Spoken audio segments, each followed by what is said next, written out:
Hello everyone, আমি পায়েল। আমার নতুন একটি ভিডিওতে সবাইকে এত ভালোবাসা। আশা করি আপনারা সবাই খুব ভালো আছেন, আর আমরাও কিন্তু বেশ ভালোই আছি। আজকে অনেক দিন পরে ছুটির দিন দেখে আমরা তিনজন ঘুরতে বেরিয়েছি, কিন্তু তিনজন আর কি, দুজন জেগে থাকলেও একজন সেই ঠায় ঘুমিয়েই পড়েছে। আরও এসেছি একটি দরকারে, সামনেই যেহেতু আমাদের অ্যানিভার্সারি, তো সেই উপলক্ষে কাঞ্চন আমাকে একটু উপহার দেবে। এখানে একটি ভালো জুয়েলারি শপ আছে জাপানের বিখ্যাত, সেখানেই আমরা আজকে যাব। আজ আমরা এসেছি উয়েনো পার্ক। এখানে তো আগেও আমরা প্রচুর বার এসেছি, আর মিহিকে নিয়ে আমরা প্রথমবার এখানে এসেছিলাম। আর মনে আছে যখন আমি প্রথম 8 বছর আগে জাপান এসেছিলাম, তখন কিন্তু এখানেই ঘুরতে এসেছিলাম। তো এখানে অলওয়েজ কোনো না কোনো প্রোগ্রাম হতেই থাকে। মিহিকে নিয়ে আজকে একটু বেলা এসেছি। আমরা জানি না সাকুরা ফুলের দেখা পাবো কিনা, হয়তো এখনও ফোটেনি, কিন্তু বাড়ির কাছে বলে ছুটির দিনে এত সুন্দর সানি ওয়েদার, তাই ভাবলাম যে একটু ঘুরে আসি।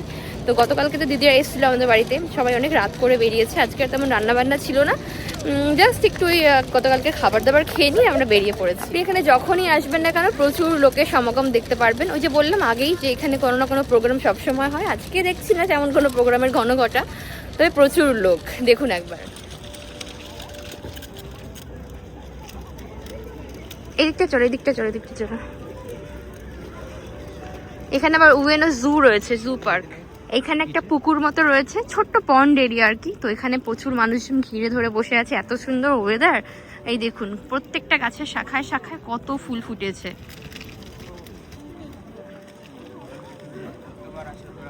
হ্যাঁ, এখানে যতবার আসি প্রত্যেকবারই যেন মনে হয় আবারও আসবো, এরকম একটা ফিল হয়। তো কি সুন্দর দেখুন, এগুলো ঠিক সাকুরা নয়, সাকুরারই মতো আর কি, বাট কালারটা ভীষণ ডার্ক। এখানে প্রত্যেক বছর এই মৌসুমে গাছ ভর্তি সাকুরা ফুল ফোটা খানিকটা আমাদের দেশের দুর্গাপুজোর মতো প্রত্যেক বছর হয়, তারপরেও আনন্দ কিছুতেই কমে না। আমরা ভারতীয়রা যেমন প্রত্যেক বছর একই মা দুর্গাকে দেখে তারপরেও আনন্দ পাই, এদের ক্ষেত্রেও ব্যাপারটা ঠিক ওই রকম। তো আমরা এখানে প্রচুর ছবি তুললাম। মানে সাকুরা হয়তো আগের বছরও এত দুজনে মিলে ছবি তুলিনি, বলো কাঞ্চন? আমার মনে আছে আগের বছর যখন আমি প্রেগনেন্ট ছিলাম তখন প্রচুর ছবি তুলেছিলাম আমি একাবার। তোমার সঙ্গে খুব একটা ছবি তোলা হয়নি, তখন আমার তো অল্পতেই খুব অধৈর্য হয়ে যেতাম। আসলে ক্যামেরাতে সব কিছু ধরা পড়ে না, বলো, মানুষের অস্বস্তিগুলো। এখন যেমন ঠিক আছে, তবে সোনা এখন ঘুমোচ্ছে, মিহি যদি ঘুম থাকে তাহলে ওকে নিয়ে আরও কয়েকটা ছবি তোলা যেত। তো চলুন, আজকে আমাদের দরকারি কয়েকটা কাজও রয়েছে। সবার সত্যি সেটাই দেখলাম, সবার হাতে এক একটা করে বাচ্চা আছে। অনেকের মুখে শুনেছি জাপানিজরা নাকি বাচ্চা পছন্দ করে না। হ্যাঁ, সেটা আছেই। হাতের 5টা আঙুল যেমন সমান নয়, তেমনি সবাই মানুষের মধ্যেও তো তাই। তবে মানুষ প্রচুর বাচ্চা আমি আজকে দেখতে পাচ্ছি, সেটাই। অনেকে আছে 2-3টে করে বাচ্চা, একটা স্টলার। হ্যাঁ, মানে 3জন আর কি।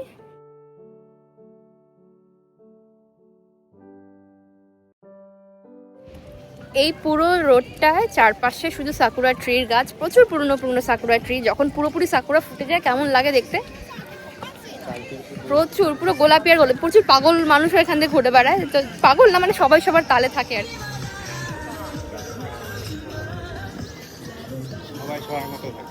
সেটাই, সবাই সবার মতো করে রয়েছে, আর কেউ কাউকে ডিস্টার্ব করছে না, সবাই ফিল আছে। আমরা যখন প্রথমবার এখানে এসেছিলাম, হ্যাঁ ওই জায়গাটা, এই সাইডটা আমরা সোনা কিনে দুধ খাইয়েছিলাম। তো তখন সোনা মাত্র 1.5 মাস মতন বয়স আর কি, 1.5 মাস মতো বয়স। প্রচুর গরম ছিল, আমরা তারপরেও নিয়ে বেরিয়েছিলাম। তো এখানে তো একটু গরম ফিল করিনি, তার কারণ খুব ঠান্ডা হাওয়া টাওয়া থাকে। তো আর ঠিক এক সপ্তাহ বাদে যদি আপনি এই রাস্তায় আসেন, দেখবেন এই রাস্তার চালচিত্র একেবারেই বদলে গিয়েছে। এরকম সূক্ষ্ম রুক্ষ পাতাহীন গাছগুলোতে ফুলে ফুলে ভরে গিয়েছে, একেবারে চারিদিক গোলাপি রাঙা হয়ে যাবে। এটা হলো সাকুরা, ওই কাওয়াজু সাকুরা। তো এই ফুলটা সাকুরা ফুলের অনেকটা আগে ফুটে যায়। দেখতে একই রকম হলেও যারা এখানকার বাসিন্দা তারা দিব্যি চিনতে পারবেন। জাপানে এই মৌসুমে প্রচুর বিদেশিরা আসে শুধুমাত্র এই সাকুরা ফুল দেখার আশায়। বছর গরমটা একটু তাড়াতাড়ি পড়লো, তাই সাকুরা ফুলেরও দেখা মিলছে। এই বছর যেহেতু গরমটা একটু আর্লি আছে, তো সাকুরা ফুটবে প্রচুর। দেখুন এই গাছে যেমন ফুটে অলরেডি পাতা বেরিয়ে গিয়েছে। তো কয়েক সপ্তাহ না, মানে হয়তো 1.5 সপ্তাহ মতো থাকে, বলো, গোটা একটা সপ্তাহ আর লাস্ট মাঝের কয়েকটা দিন। আর যদি বৃষ্টি পড়ে তাহলে তো গেল, সব গেল। বৃষ্টি বরফও পড়ে কোনো কোনো বছর এই সময়। এবছর গরমটা একটু আগতি, তো মনে হয় একটু গরমটা তাড়াতাড়ি পড়ে যাবে। এখানে একটা মন্দির আছে, এই মন্দির চত্বরে সব সময় আপনি এলে ছুটির দিনগুলোতে দেখবেন নানান রকম হরেক খাবারের দোকান। চারপাশে আবার সুন্দর সুন্দর টেবিল চেয়ার সব পাতানো থাকে। এখানে যে যেমন পারে খাবার, বিয়ার, অ্যালকোহল সবকিছু এনজয় করে। আমাদের দেশের মতন হয়তো ওরকম এগরোল, চাউমিন এত কিছু পাওয়া যায় না, তবে হ্যাঁ এখানকার ওয়েতে চাউমিন আপনি দেখতে পাবেন এখানে, যার নাম ইয়াকিসোবা। আবার এমন কিছু কিছু খাবার প্রত্যেক বছর এলে আমার চোখে পড়ে, সেগুলো একেবারেই নিত্য নতুন। এইবার যেমন দেখলাম চাপাটির ওপরে অমলেট এগ দেয়া। আবার দেখুন ফলের ওপরে ক্রাঞ্চি সুগার কোট করেও বিক্রি হয়। এটা জাপানে খুব বিখ্যাত। এটা মূলত বাচ্চাদের ভীষণ পছন্দের একটা খাবার। বেশিরভাগ জাপানের জিনজা শ্রাইন, যেগুলো জিনজা টাইপ মন্দির, বুদ্ধিস্ট বা ওই শিন্তোইজম মন্দির, সেখানে একদম সেন্টারে ধূপ ধুনো দেওয়ার একটা সুন্দর এরকম পট থাকে, দেখতে পদ্ম ফুলের মতো, ওপরে আবার পদ্ম ফুলের পাপড়ির ছাউনি দেওয়া।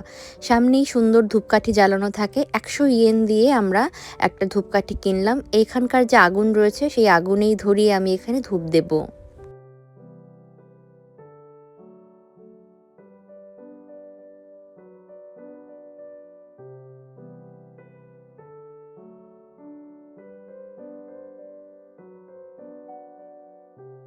আমার মনে হয় আমরা যেমন পৃথিবীতে বিভিন্ন রকম মানুষ আছি, তাই ভগবানও তাদের বিভিন্ন রকম হয়ে থাকে। তবে সৃষ্টি যেহেতু একটা জায়গা থেকেই, তাই আমার মনে হয় ভগবান সবার মধ্যেই কোনো না কোনো কানেকশন রয়েছে। আমরা যেমন আমাদের চারপাশে বিভিন্ন ধর্মের মানুষদের নিয়ে চলাফেরা করি, তেমনি ঈশ্বরদের জায়গায় হয়তো ঈশ্বররাও সবাই একই সাথে চলাফেরা করে, শুধু তাদের ধরন আলাদা, পোশাক আলাদা, কথা ভাষা এগুলোই যে আলাদা আর কি। বেশ, চলুন ধূপ দেখিয়ে আমি একটুখানি ধোয়া আর তাপ এনে আমার মিহির গায়ে ছুঁয়ে দিলাম। ঠাকুর যেন তাকে আশীর্বাদ করে। এই মন্দির জানেন তো ভীষণ জাগ্রত।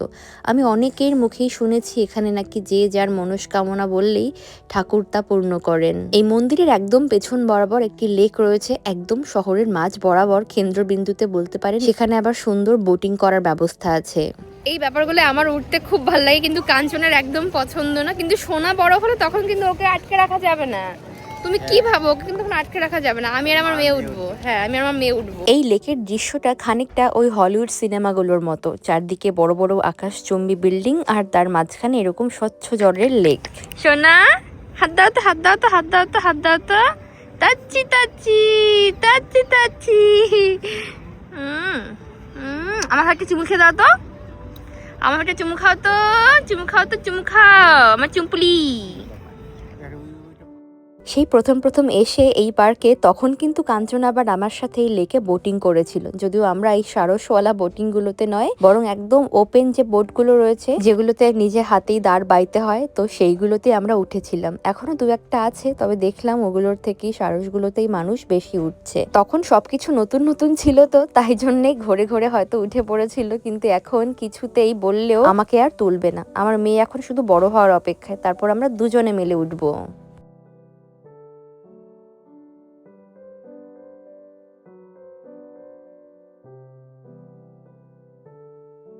মন্দিরের একদম পাশেই রয়েছে আরেকটি পুকুর। বিশাল এরিয়া জুড়ে এই পুকুরটির নাম হচ্ছে পদ্মপুকুর। পদ্মপুকুর নাম এই কারণেই, তার কারণ সামারে যখন চারদিক একেবারে খরায় জ্বলে যায়, তখন আবার এই পুকুরেই থাকে নানান রকমের প্রাণ, নানান রকম মাছ। এছাড়াও থাকে গোলাপি আর সাদা রঙের বড় বড় পদ্ম ফুলে ভরা।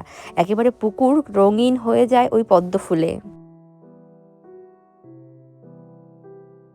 বেশ, চলুন, সন্ধ্যা এখন প্রায় 6টা মতো বাজে। আমাদের গিফট কেনা হয়ে গিয়েছে, পরে না হয় আপনাদেরকে দেখিয়ে দেবো কাঞ্চন আমাকে কি উপহার দিল। এরপর বাড়িতে ফিরে আমি রাতের জন্য রান্না বান্না চাপিয়েছি। তো এই ভোলা মাছগুলো আজকে রান্না হবে। এগুলো আমাদের দেশীয় ভোলা নয়, আসলে এখানকারই ভোলা, এখানকারই একটি লোকাল শপ থেকে আমি এনেছিলাম। দিয়ে অনেক দিন ধরে ফ্রিজে ছিল, ফ্রোজেন করাই ছিল। তো আজকে বের করে ভাবলাম রান্না করে ফেলি। ভালো করে পরিষ্কার করে নুন জল দিয়ে ধুয়ে আমি গাগুলো একটু কেটে দিয়েছি। এই যে আমরা যে ভোলাগুলো সাধারণত পাই দেশে, সেগুলোর থেকে এটা অনেকটাই আলাদা। তো আমি ভালো মতো নুন হলুদ মাখিয়ে এখন তেল গরম করে চলুন একে একে মাছগুলো ভেজে তুলে নেই। আজকে অনেক দিন পরে এই যে দুই দিকে হাতলওয়ালা যে স্টিলের কড়াইটা রয়েছে, আমি এখানে মাছ ভেজে নিচ্ছি। আমার একটু মনে মনে ভয় করছিল, আশঙ্কাও হচ্ছিল, জানি না মাছের স্কিনগুলো একদম গায়ের সঙ্গে লেগে না যায়। তো যে ভয় পাচ্ছিলাম আমাকে সেই ভয়ই ধরলো। যেখানে বাঘের ভয় সেখানে আলটিমেটলি সন্ধ্যা হয়। তো দেখুন মাছের চামড়াগুলো অল্প অল্প লেগে গিয়েছে। তো আমি আর বেশিক্ষণ রিস্ক না নিয়ে যেটা করলাম, মাছগুলো তেল থেকে তুলে নিলাম। তারপর ওই একই তেলের মধ্যে ফোড়ন দিলাম কালো জিরে আর অল্প একটু রাঁধুনি। অনেকেই কালো জিরে রাঁধুনি একই সঙ্গে ফোড়ন দেয় না, কিন্তু রাঁধুনির ফ্লেভারটা আমার এত ভালো লাগে, আমি তো পারলে ডিমের ঝোল, মাংসের ঝোলেও রাঁধুনি দিয়ে দেই। যেহেতু সর্ষে ঝাল পোস্ত রান্নার নিয়ম কালো জিরে ফোড়ন দিয়েই, তাই আমি কালো জিরে ফোড়নের পাশাপাশি রাঁধুনিটাও অল্প করে দিয়েছি। তো একে একে আমি ওই সর্ষে পোস্ত জিরে আর কাঁচা লঙ্কার যে মিশ্রণ বানিয়ে রেখেছিলাম সেটা দেওয়ার পর গুঁড়ো মশলাগুলো অ্যাড করলাম। অল্প একটুখানি নুন, একটু হলুদ গুঁড়ো, একটুখানি জিরে গুঁড়ো, সেই সাথে বেশি করে ঝাল লঙ্কার গুঁড়ো। এই সর্ষে ঝাল পোস্ত একটু ঝাল ঝাল না হলে ভাতের সাথে মেখে খেতে ঠিক জমে না। অনেকক্ষণ ধরে একদম লো ফ্লেমে আমি ভালো মতো কষিয়ে নিলাম। যখন উপর থেকে তেল উঠে এলো, এরপর আমি 2 কাপ মতো গরম জল অ্যাড করব। জাস্ট যেহেতু এটা ঝোল হবে, এর মধ্যে কোনো সবজি নেই, কিচ্ছু নেই, তো এই কারণে ঝোলটা একটু গাঢ় গাঢ় করব। যখন ভাত দিয়ে মেখে খাবো তখন কনসিস্টেন্সিটা যাতে ঠিকঠাক থাকে ওই কারণেই।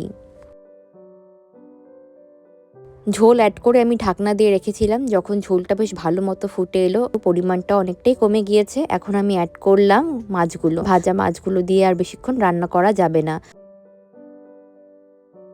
ঢেকে কিছুক্ষণ রান্না করার পর আমি ওপর থেকে ছড়িয়ে দিলাম কুচি করা ধনিয়া পাতা। এই ধনিয়া পাতা দিলে যে কোনো মাছের সর্ষে ঝাল পোস্ত জাস্ট জমে যায়। তো ঝোলটা আরও একটুখানি গাঢ় গাঢ় হয়ে এলো, ওপর থেকে তেল ভেসে এলো। এখন আমি এটাকে ঢাকনা দিয়ে স্ট্যান্ডিং টাইমে রেখে দেবো। পরে অন্য পাত্রে না হয় নাবিয়ে রাখবো, তার আগে চলুন কিছু শাক ভাজা করব। তো সেগুলোকে আমি কেটে নিই। এইগুলো হলো সর্ষে শাক। আগের দিন আমার এক বান্ধবী ওরা এই সর্ষে শাকগুলো আমাকে দিয়ে গিয়েছে।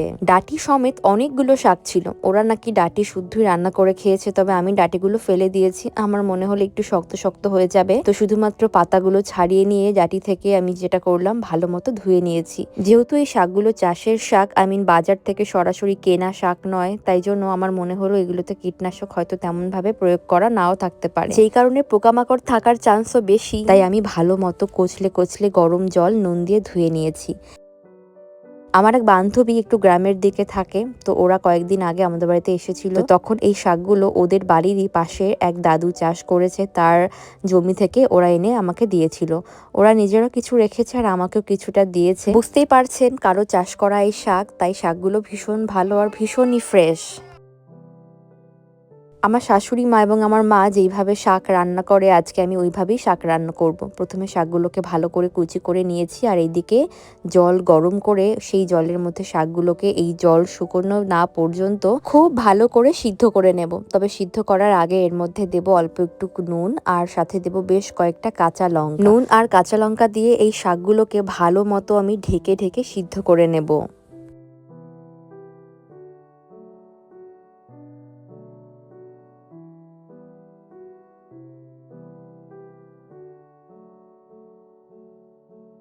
সর্ষে শাকের মধ্যে একটা উগ্র গন্ধ থাকে, তবে এই শাক কাটার সময় বা সিদ্ধর সময় আমি খুব একটা সেরকম গন্ধ পেলাম না। আমার মাকে দেখেছি যখন আমার মা একদম কচি শীতের শুরুতে সর্ষে শাক বাজার থেকে নিয়ে আসতো, ওই সময় মা আবার শাকগুলোকে সিদ্ধ করতো না, বরং নুন দিয়ে ভালো করে কচলে কচলে জলটা নিংড়ে ফেলে দিত। সেটাও খেতে ভালো লাগে, তবে এটা যেহেতু বেশ শক্ত শক্ত টাইপের রয়েছে আমার মনে হচ্ছে, তাই জন্য আমি সিদ্ধ করেই নিচ্ছি।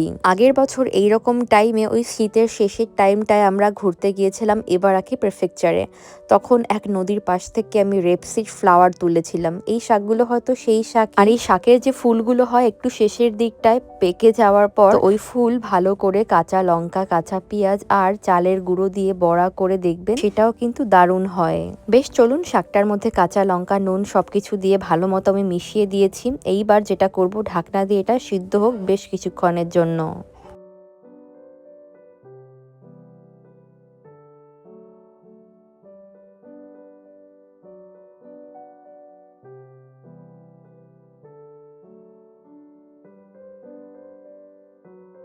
বেশ, চলুন ওদিকে মাছের ঝোলটা আমার পুরোপুরি কমপ্লিট হয়ে গিয়েছে, আর শাকটাও সুন্দর সিদ্ধ হয়ে গিয়েছে। রাতের বেলায় অনেকেই শাক খায় না, তবে আমাদের প্রথম থেকে খেয়ে কোনো সমস্যা হয়নি, তাই আমরা বরাবরই রাতের বেলায় শাক খেতে পারি। তো শাকগুলো সিদ্ধ হয়ে যাবার পর আমি একপাশে সরিয়ে রাখলাম। মাঝে একটু হলুদও দিয়েছিলাম। ওই একই কড়াইয়ের মধ্যে কিছুটা তেল গরম করে নিয়েছি, এরপর দিয়ে দিলাম বেশ কিছুটা পরিমাণ কুচি করা রসুন। রসুনটা যখন একটু লাল লাল হয়ে এলো, তারপর আমি শাকের সঙ্গে ভালো মতো মিশিয়ে দিলাম। যেহেতু একই কড়াইয়ের মধ্যে শাক সিদ্ধ হয়েছে, আবার তেল দিয়ে রসুন ভাজা হয়েছে, তো ওই কারণে কড়াইটা একটু পোড়া ধরেছে। তবে চাপ নেই, এখন যেহেতু রাত তাই তাড়াতাড়ি করে আমি কাজগুলো সেরে নিচ্ছি।